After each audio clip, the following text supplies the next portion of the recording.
Bom dia, meus irmãos da Quinta Igreja. Vamos começar a nossa meditação de hoje. E o texto é o texto de Lamentações de Jeremias, no capítulo 1. Então, o texto de Lamentações, capítulo 1, o verso 1, diz o seguinte: Como jaz solitária a cidade outrora populosa, tornou-se como viúva a que foi grande entre as nações, princesa entre as províncias, ficou sujeita a trabalhos forçados. Oremos. Nosso Deus e Pai, nosso Senhor Jesus Cristo, obrigado pela bênção da manhã e a bênção da Tua Palavra aos nossos corações. Que o Senhor Deus poderosamente fale conosco por meio do profeta, por meio do Teu Espírito Santo. Em nome de Jesus, amém.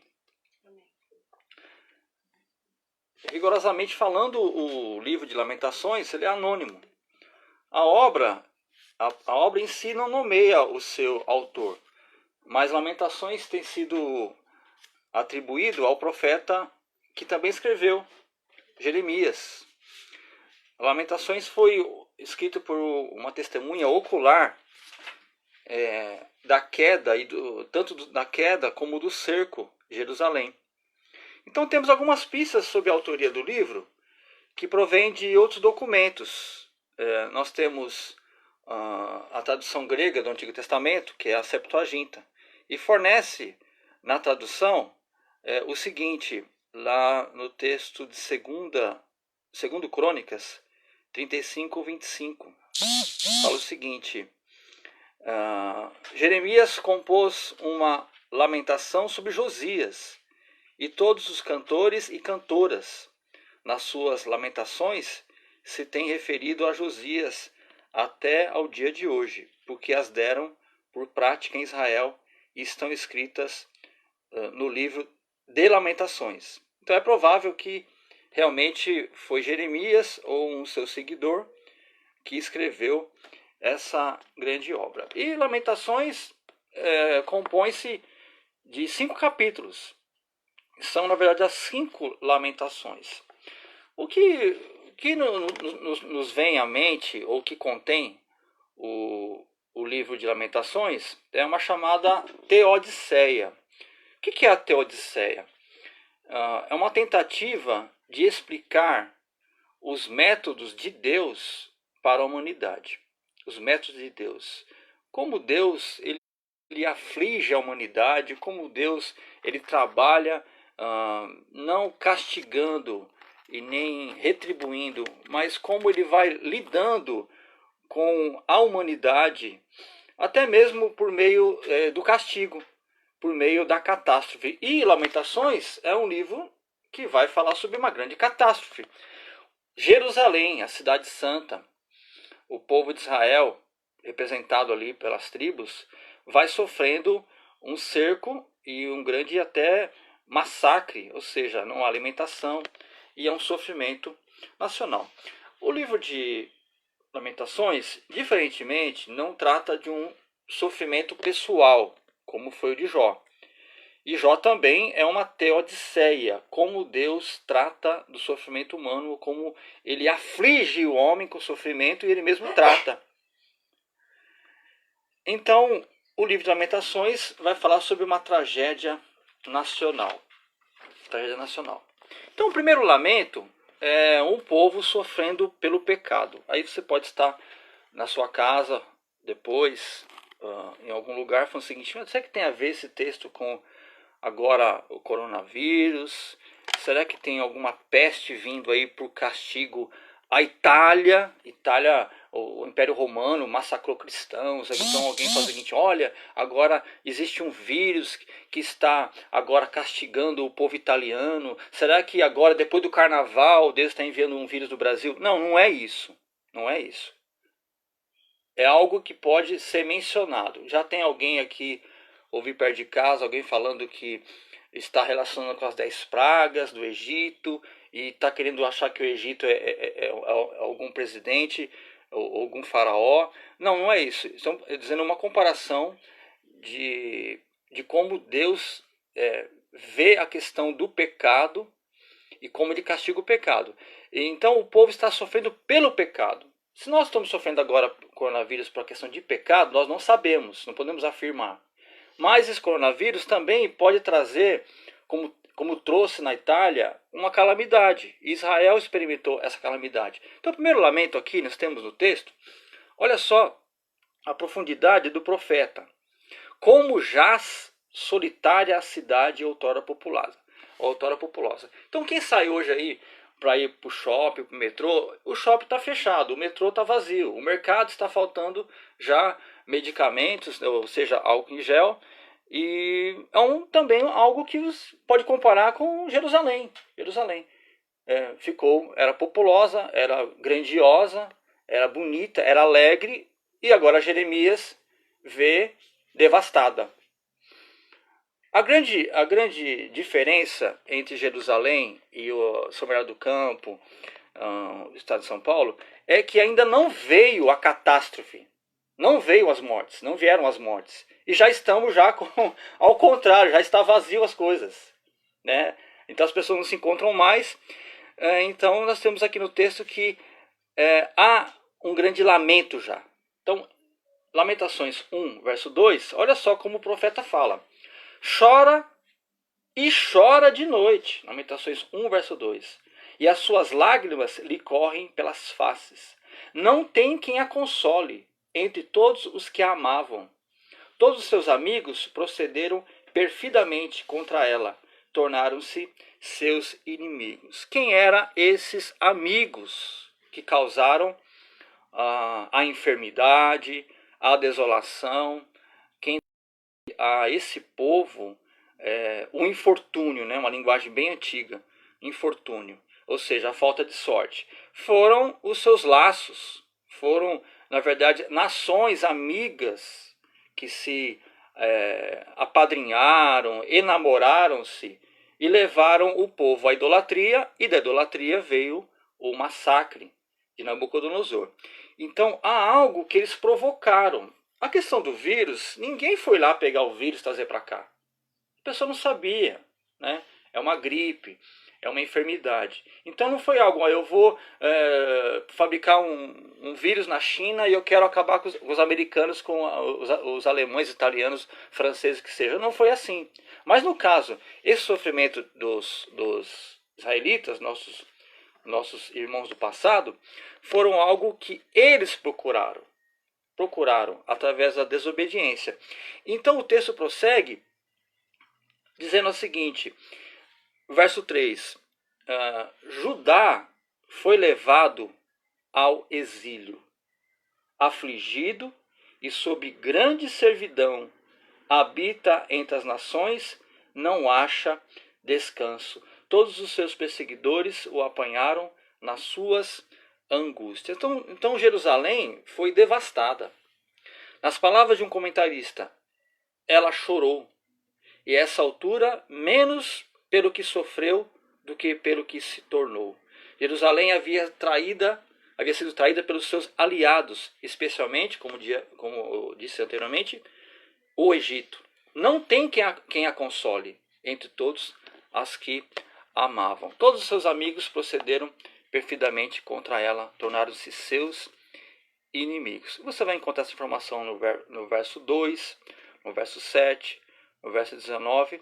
Por quê? Porque é uma poesia. Então ele vai, através dessa poesia, fazendo um lamento. Então esse texto de Lamentações, esse texto, ou o livro, ele vai ser rememorado lá no massacre ou no holocausto dos nazistas. Eles vão realmente serem rememorados. Porque há um homem, um judeu chamado Leonard Bernstein, que ele vai fazer uma sinfonia, e a sua sinfonia chama realmente Jeremias, o qual foi composta e apresentada na época do Holocausto da década de 40. Então veja que toda vez que o judeu passa por uma calamidade, uma perseguição, uma dispersão, um sofrimento, ele recorre ao texto de Lamentações. Nós não temos no nosso país nenhum cântico, nenhum hino nada que nos leve a lembrar algum sofrimento do passado.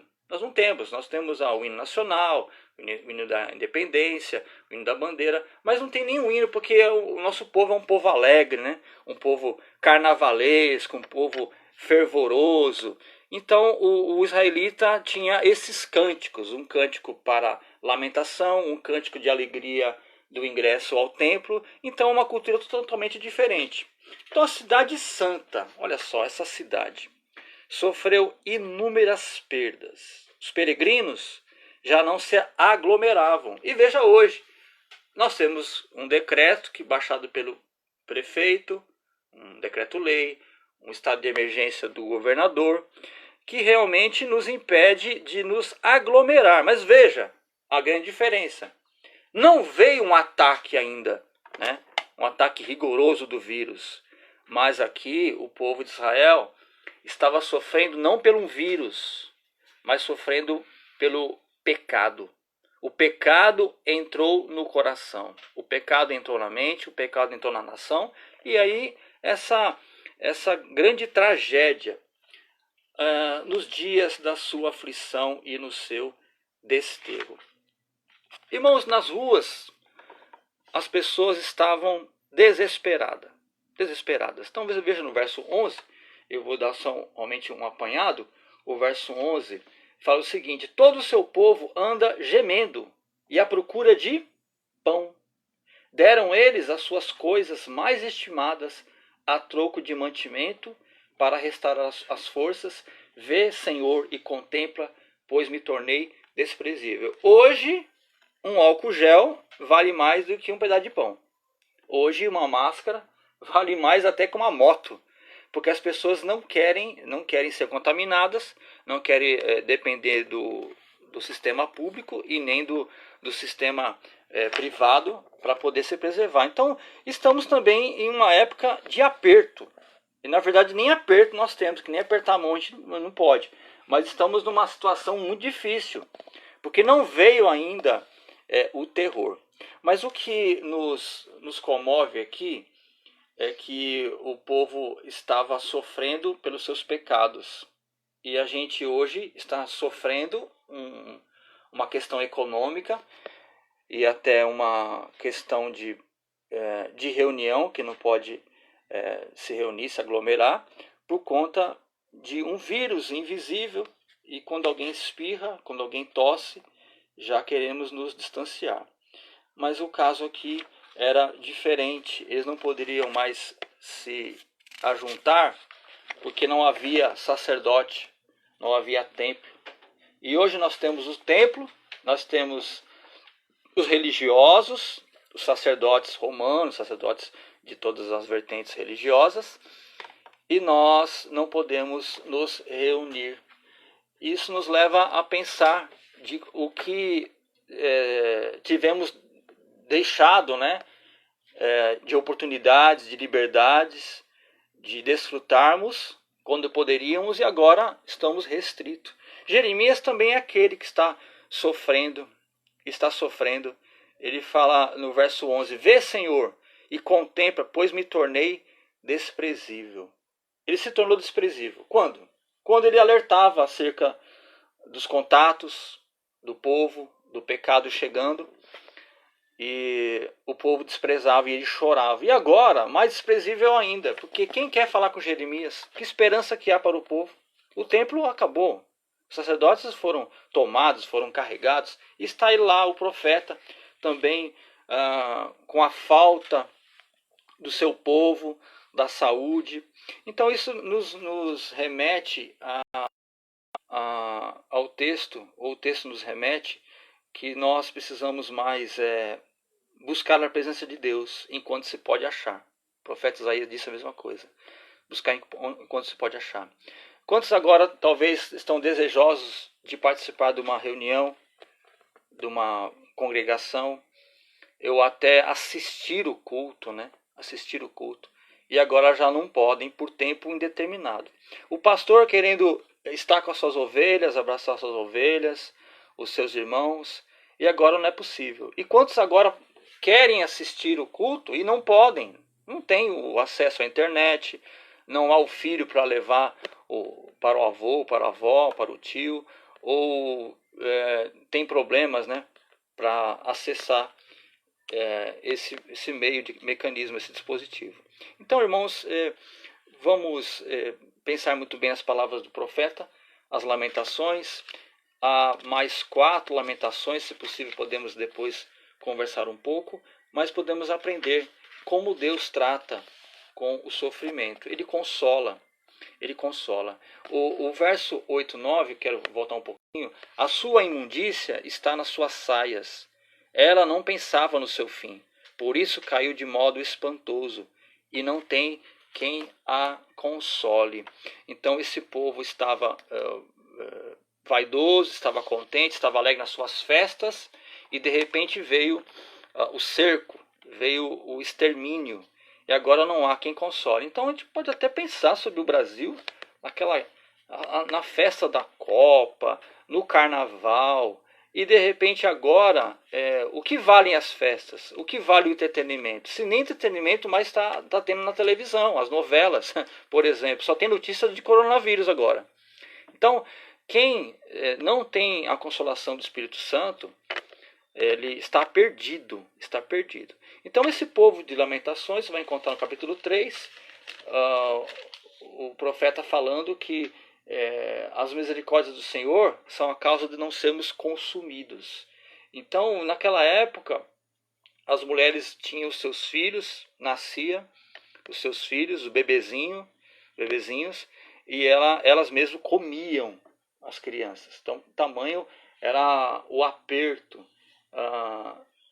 O verso 28 do capítulo 3 fala o seguinte: assente-se solitário e fique em silêncio, porquanto esse jugo Deus pôs sobre eles. Põe a boca no pó, verso 29. Talvez ainda haja esperança.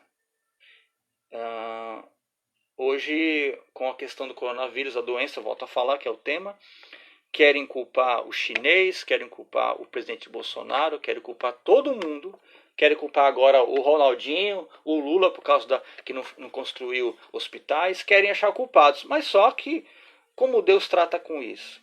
Olha só o verso 39 do capítulo 3, é muito importante para nós. E o verso 38. 3:38, Lamentações. Acaso não procede do Altíssimo tanto o mal como o bem? Por que, pois, se queixa o homem vivente? Queixe-se cada um dos seus próprios pecados. Então, toda essa tentativa aí de culpar a Deus, e culpar o governo, isso está errado. Isso está errado. De Deus procede o bem e o mal. Deus procede a prosperidade, Deus também tira a prosperidade. O Deus que dá é o Deus que tira. Então nós que contamos com a misericórdia de Deus, pedimos ao Senhor, Senhor, nos ajude a voltar a congregar, nos ajude a ficarmos livres desse vírus ou de outras pestes. Temos várias mortes por aí, o câncer, a pressão alta, não é? Várias doenças que também deveriam nos alarmar. A questão da nutrição vem aumentando a obesidade dos brasileiros e por aí fora. E isso não nos causa tanto espanto como mortes ali, na Itália, na França, no Brasil também. Então, isso nos faz considerar que estamos nas mãos de Deus. E aquilo que o homem plantar, certamente colherá. Que o Senhor nos abençoe e nos guarde. Vamos entoar um cântico aqui com a minha família. E você também pode acompanhar.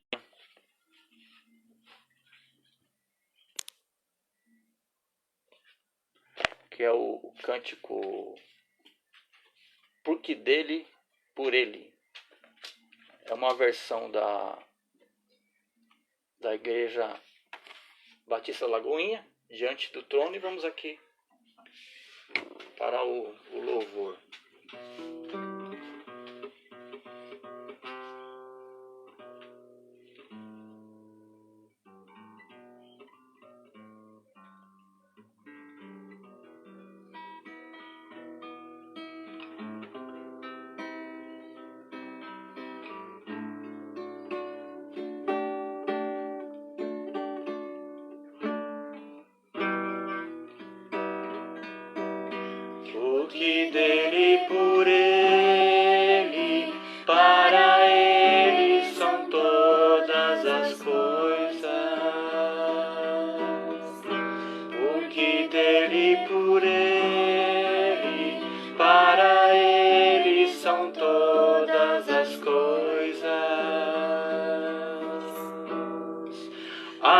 Ele a glória, a Ele a glória, a Ele a glória, para sempre. Amém.